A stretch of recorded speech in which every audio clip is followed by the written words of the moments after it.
आता कशाला आली ग? अरे ऐक की. काय ऐकायचं राहिलं तुझं अजून? का अजून पण तुझं ऐकायचंच आहे? अगं तू आई बापा पुढे जे काही बोलले ना ते ऐकले की सगळे? मी का नाही बोलले तुला माहिती आहे का? आता केली असतील ना त्याचा काहीतरी स्टोरी असली असतील, कारण तुला माहिती आहे परशा पुढे गेलं ना काही ना काय त्याला सांगायला लागेल.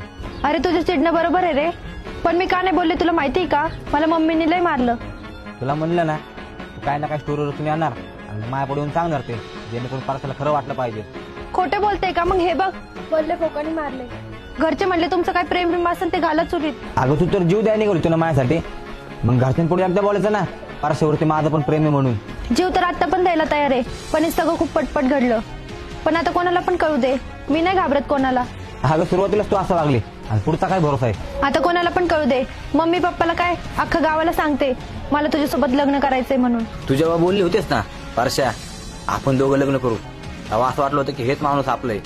पण परत तू जेव्हा बोललेस का परशा तू जर नाही मानला ना तर मी जीव देईन रे, तेव्हा असं वाटत तर कोणतरी आपल्यासाठी जीव देते. आई शपथ असलं भारी वाटलं होतं ना, पण तू तर ना हे सगळं न बोलून क्षणात संपून टाकलंस का? परशा तू असं बोलायला लागल्यावर कसं रे? मी तुझीच आहे रे. तुला म्हणलं ना आता कोणाला पण नाही घाबरणार. तुला विश्वास आहे ना? काय करू तुला विश्वास बसन असं? विश्वास नाही का? विश्वास तर गमून ठेवलाय तू. राधा काय करायला लागलीस तू?